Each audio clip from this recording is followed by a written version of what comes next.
Hello my dear students, आप सभी का स्वागत है एनसीईआरटी की छोटी छोटी बातें सीरीज पर। जहां पर आपको मिलती है एनसीईआरटी की हर एक लाइन की detail explanation, NEET previous year questions plus multiple choice questions के साथ। जी हाँ, अगर आप क्लास 11th में हैं, क्लास 12th में हैं या आप एक ड्रॉपर स्टूडेंट हैं जो नीट एग्जाम की प्रिपरेशन कर रहे हैं, तो आप बिल्कुल सही जगह पर आए हैं। जी हाँ, मैं हूँ सरला साहू और आप देख रहे हैं gate Science Sarla YouTube channel. तो चलिए शुरू करते हैं हमारा आज का लेक्चर।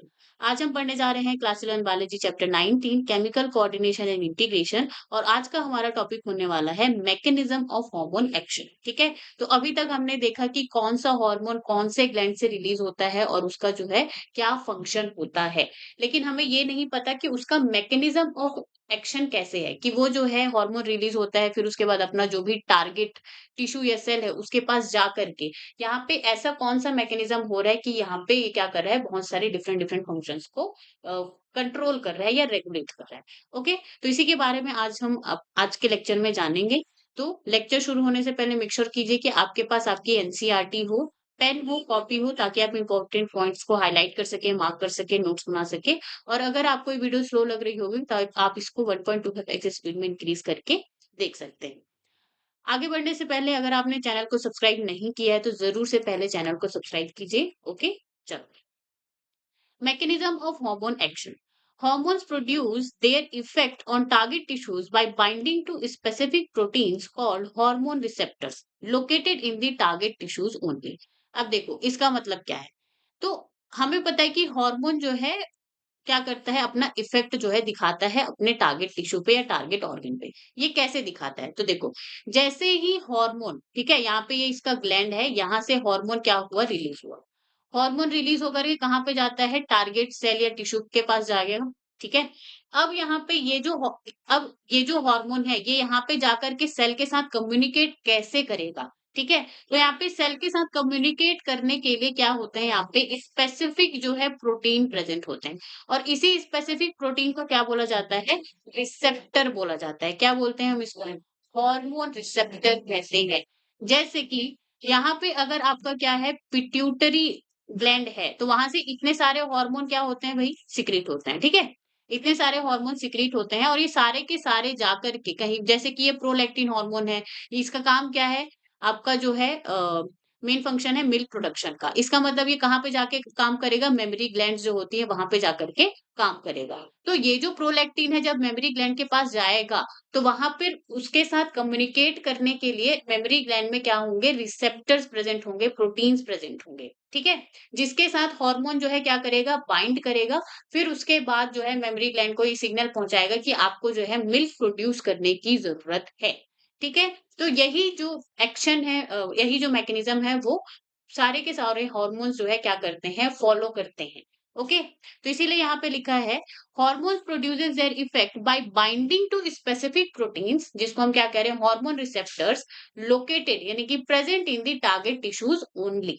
ठीक है, now hormones receptor present on the cell membrane, sorry, on the target cell are called membrane bound receptors, and the receptors present inside the target cell and called intracellular receptors. अब ये जो receptors हैं, hormone receptors हैं, ये आपको दो तरह के देखने को मिलेंगे। एक तो मेम्ब्रेन बाउंड रिसेप्टर, जाहिर सी बात है ये कहाँ पे प्रेजेंट होगा, cell membrane of target cell में प्रेजेंट होगा। ठीक है, ये सेल मेम्ब्रेन में प्रेजेंट होगा रिसेप्टर। इंट्रासेल्युलर रिसेप्टर इसका मतलब इनसाइड द सेल। इंट्रा का मतलब क्या होता है भाई, इनसाइड द सेल। अगर इंटरसेल्युलर होता तो फॉर एग्जांपल, तो ये क्या होगा, दो या दो से ज्यादा सेल्स के बीच में होगा। ठीक है, तो intracellular receptors present inside the target cell. Okay, now mostly nuclear receptors present in the nucleus. तो यहाँ पे ये जो इंट्रासेल्युलर रिसेप्टर्स है वो साइटोप्लाज्म में भी प्रेजेंट हो सकता है और न्यूक्लियस के अंदर भी प्रेजेंट हो सकता है। Okay, now binding of a hormone to its receptor leads to the formation of hormone receptor complex. तो देखो यहाँ पे जो हार्मोन है वो टारगेट सेल के पास जाकर के रिसेप्टर के साथ क्या करेगा, बाइंड करेगा। ठीक है, जिसको हम यहाँ पे क्या बोल रहे हैं, हार्मोन रिसेप्टर कॉम्प्लेक्स। यहाँ तक बात समझ में आई। Now each receptor is specific to one hormone only and hence receptors are specific.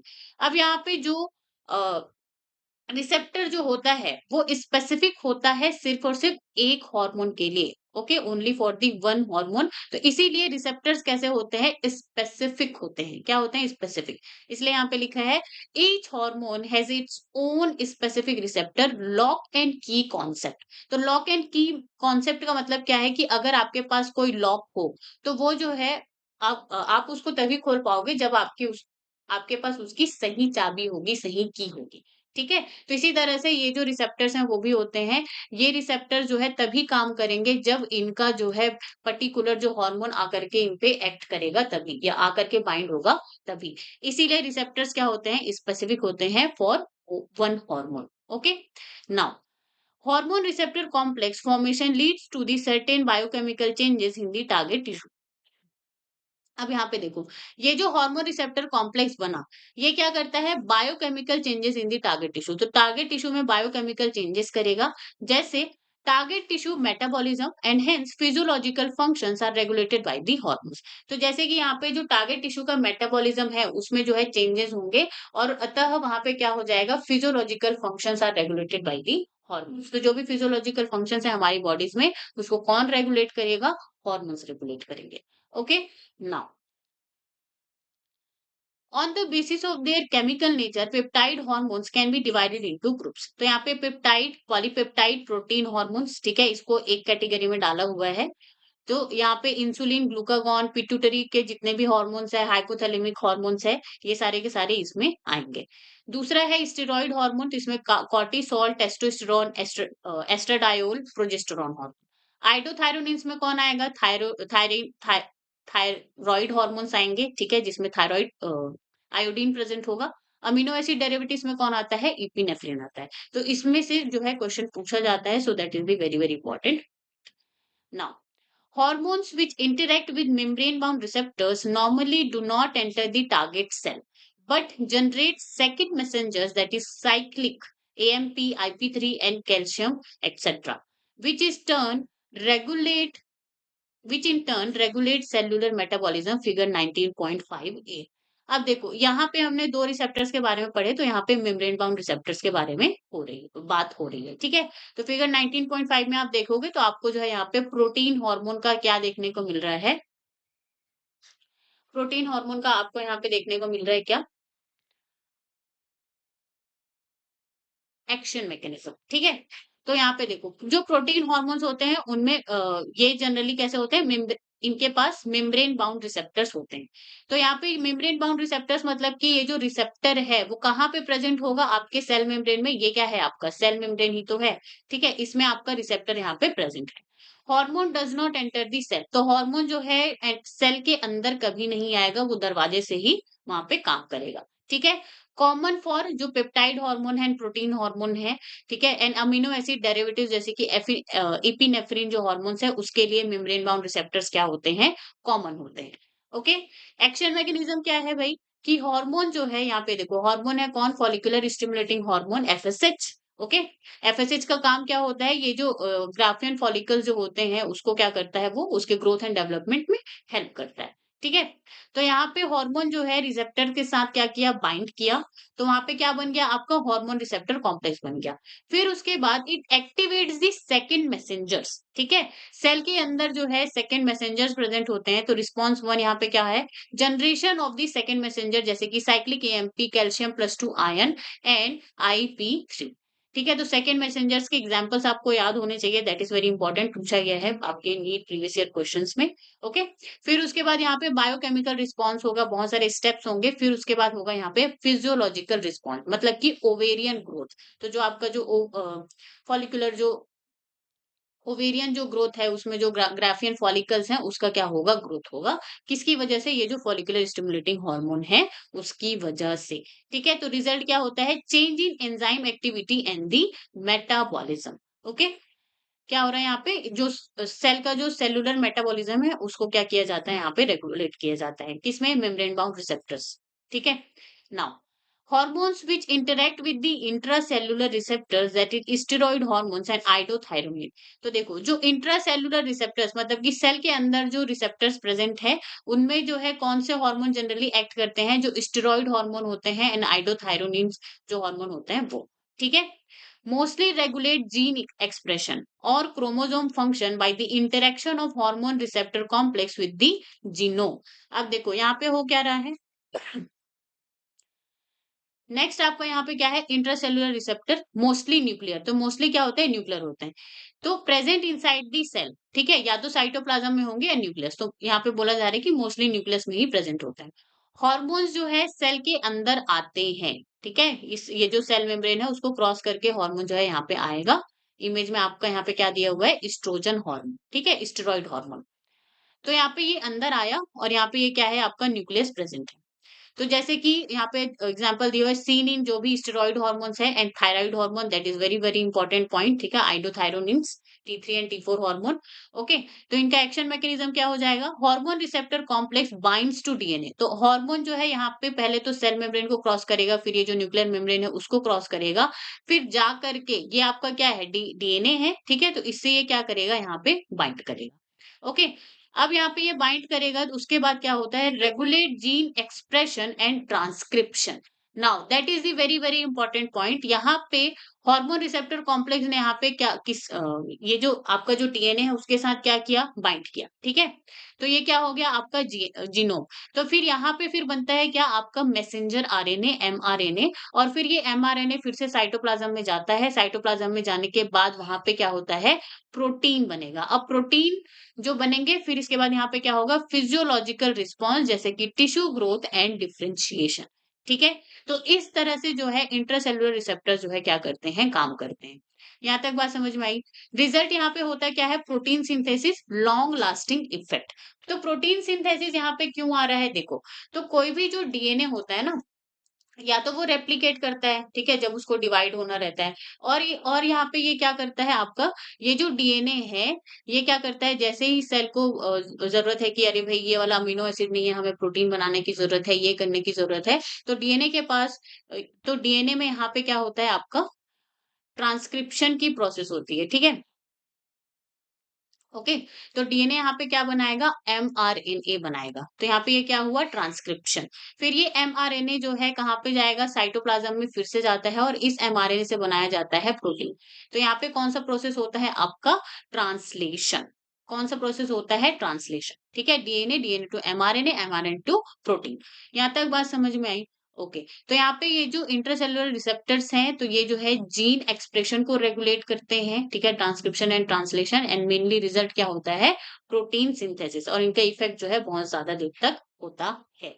Okay, cumulative biochemical actions result in the physiological and development effect। तो यहाँ पे ये जो बायोकेमिकल एक्शंस है, ये जो है एट लास्ट, ठीक है, परिणाम स्वरूप क्या करते हैं, फिजियोलॉजिकल एंड डेवलपमेंट इफेक्ट्स को क्या करेंगे, यहाँ पे रेगुलेट करेंगे। ओके, नाउ अब हम यहाँ पे comparison between the membrane bound and intercellular hormone receptors पढ़ेंगे। ओके, तो लोकेशन सबसे पहले, तो सेल मेम्ब्रेन, ठीक है, और यहाँ पे इंट्रासेलुलर में इनसाइड द सेल, साइटोप्लाज्म और न्यूक्लियस दोनों हो सकते हैं।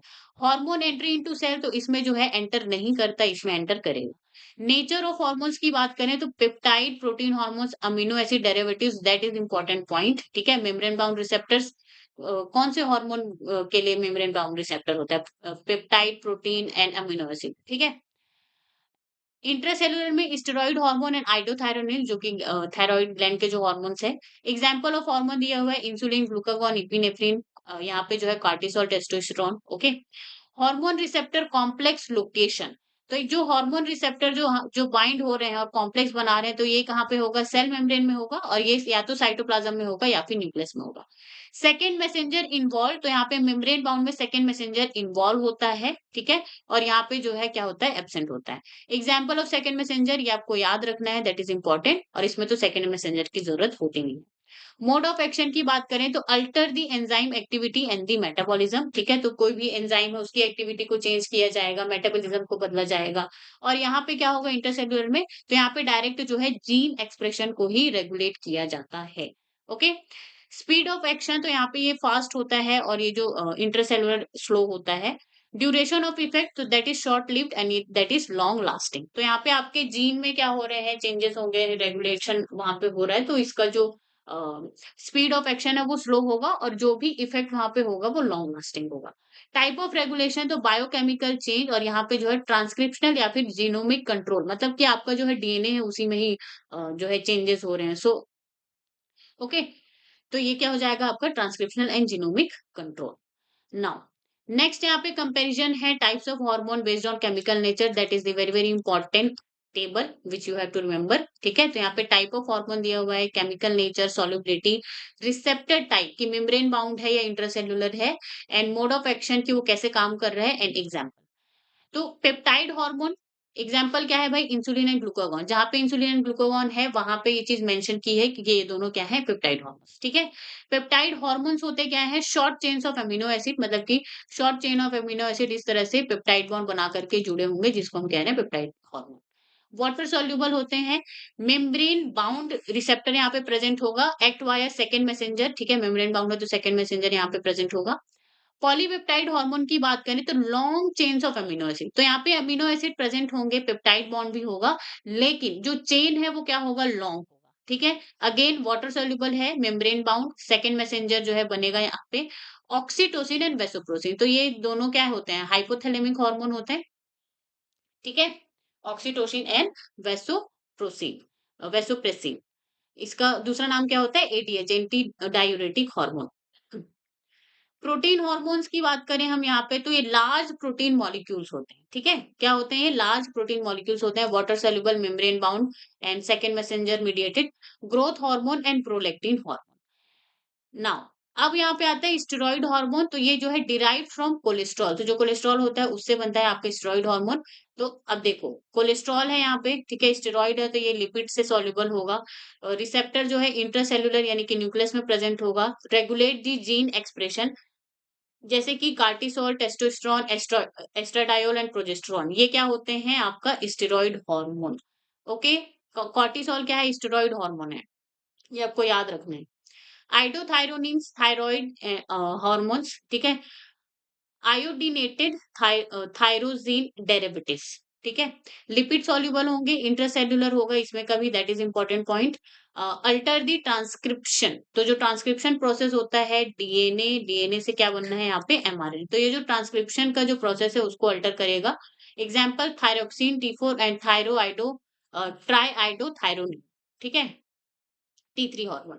अमीनो एसिड डेरिवेटिव्स की बात करें तो मॉडिफाइड अमीनो एसिड, तो यहाँ पे भी अमीनो एसिड से ही बनेंगे लेकिन वो जो है मॉडिफाइड होंगे। ठीक है, वाटर सोल्यूबल होंगे, membrane bound, second messenger mediated, and epinephrine and nor epinephrine, and that is the important point. ठीक है, तो आपको जो यहाँ पे type of hormone and specially their examples याद रखने हैं। और यहाँ पे ये तो बहुत इजी है, जहाँ पे पेप्टाइड, पॉलीपेप्टाइड एंड ये जो प्रोटीन हार्मोन्स है, एंड लास्ट ये क्या है, अमीनो एसिड डेरिवेटिव्स हैं। ये सारे के सारे कहाँ पे, मेम्ब्रेन बाउंड रिसेप्टर्स इनके पास होंगे। सिर्फ स्टेरॉइड एंड यहाँ पे जो थायराइड ग्लैंड्स के जो हार्मोन्स है, थायराइड जो हार्मोन्स है, उनके ही यहाँ पे इंट्रासेल्युलर जो रिसेप्टर्स हैं वो प्रेजेंट होंगे। तो इनका जो एग्जाम्पल है वो आपको याद होना चाहिए कि वो किस तरह के जो है हार्मोन है। ओके, तो ये हो गया हमारा guys 11th class, 11th class जो है हमने यहाँ पे कंप्लीट कर लिया है। ठीक है, फिर आगे नेक्स्ट लेक्चर से हम लोग जो है क्लास 12 के जो फर्स्ट चैप्टर है उससे हम स्टार्ट करेंगे। एंड मैं कोशिश करूंगी कि मैं आप लोगों को पीवाईक्यूज जो है सॉल्व करवा पाऊँ इस चैनल पे। Okay, so stay tune on Get Science Sarla YouTube channel, and thank you so much for the watching. अगर आपको वीडियो अच्छी लगी हो तो like, comment, share and subscribe the channel, and stay tune on Get Science Sarla YouTube channel.